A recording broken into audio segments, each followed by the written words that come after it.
What if I told you that she did not break up with you just because you were broke? There was a hidden, a secret, an unknown factor that contributed to the reason why you guys broke up. What's happening? Welcome to Rich Off Therapy. I just found some interesting research that I think you guys might like. A new study came out that said that 1 in 4 Americans have ended a relationship because of finance. That 1 in 4 Americans have ended a relationship because of finance. And the number one reason why marriages fails is due to money. Today, we're going to be exploring the real reason behind the breakup. It actually had nothing to do with your income, but everything to do with your values. See, financial conflict is the number one reason why marriages do fail, but the math isn't what breaks you guys up. The math, the bag, the money isn't necessarily the main thing that will ruin a relationship. It's actually a mismatched vision for your life. It is when two people have completely different opposing visions on how they want their life to go. It's an unalignment of value. And so let me give you 2 concepts to clarify any confusion. The first concept I want you to think about is the word income disparity. Income disparity is the difference between the actual dollar amount earned by the 2 individuals. So let's say that we have a man and he owns $50,000 and he's in a relationship with a woman and she's earning $30,000. So we know that there's a $20,000 disparity, a $20,000 difference in between their dollar amount that they earn. And so the deeper truth, the psychology behind this is that many couples have this in their relationship. And it's actually quite common. And it only becomes a problem when the higher earner uses money for control or the lower earner feels ashamed. Yeah.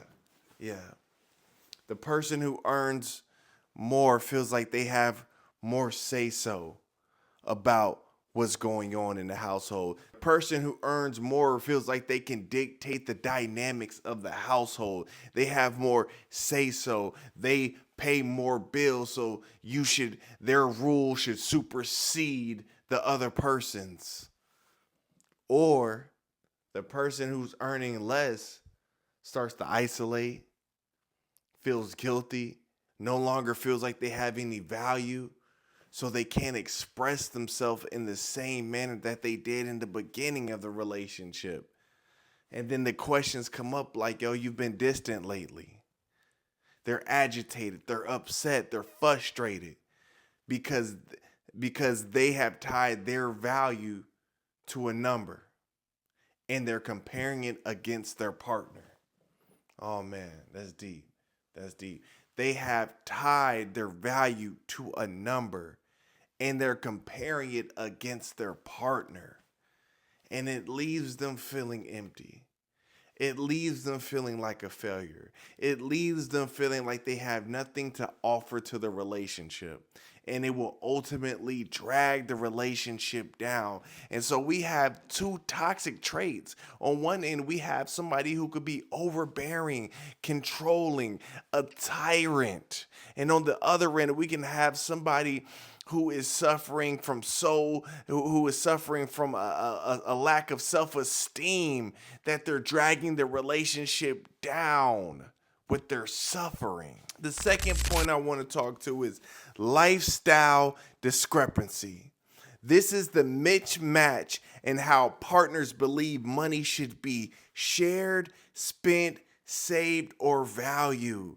And that shows up in a relationship in the simplest terms. Like when one person has a goal, a vision of home ownership and wanting to use their money for home ownership, and the other person is like, yo, no, I'm good in this apartment. Why do we need to do that? I feel like leasing is the way to go. That will cause friction and conflict in a relationship. And so the deeper truth about this is that it is an unalignment with a vision and a shared goal. And this can leave two people fighting over two valid futures because both of you believe that it should be a certain way. And so, as we start to look at income disparity and lifestyle discrepancy, yes, money does play a huge factor, but we quickly start realizing that it's more psychological. There's something deeper, there's a bigger problem, there's something rooted that we both overlooked, that we didn't spend time digging through and processing. And that is, do we value the same things in life? And this is how we know it's true. There are plenty of broke people who are in relationships. I mean, just you go to any hood, they gonna be there. They gonna be out there arguing, fighting, kids running all around. I mean, I was just downtown earlier this morning. I saw a homeless couple together. She had her hand, the left hand on the basket. He had his right hand on the basket, and I mean, they walking around in homeless marital bliss. So yes, money doesn't always equal divide. There are plenty of people who can find value in one another because they value the same thing. You'll hear this for a reason why people break up, and they like to use money as the reason. They'll say something like, yeah, we just weren't equally yoked. As if both of us are eggs or something like that. Or you'll hear somebody say they just weren't further along in their career enough. They weren't stable in their career. What you're actually saying is, I don't believe that this person has the ability to provide the lifestyle that I believe I should have. And that's okay. It's okay if your values don't align. It's okay if there's a mismatch in the energy in the things that you want to invest in. But this is why we have to have the conversations earlier. And if you are a person and you're going through a breakup, or you're thinking about breaking up with somebody, yo, don't take it so hard. Realize that sometimes in life we cannot force our values on the other person, and it will keep you in a cycle of stress and arguments, because what a person visions for their life will not change because you're in it, and vice versa. You have been living, you've created this lifestyle in your head through all of your experiences. You've created the way that you wanted to. You've seen it as a kid. You wrote down, I just want the big house, or I want to live in the country, or I want to live in the city. I want to drive this type of, and it is very difficult for you to rearrange and change that for a relationship, especially when we live in an era where anybody can go on social media and see what the next person is doing, and see the next person living the life they want to live. And so, if you feel like this resonated, if you felt like you've ever gone through a similar situation, or you know somebody going through this situation, send it to them. Send it to them and see what they say about it. Maybe they can find some healing, or some reconnection, because they realize, yo, it wasn't about the money. It was just like, yo, bro, I really do value three pillows for 400 pillows on the bed. Maybe.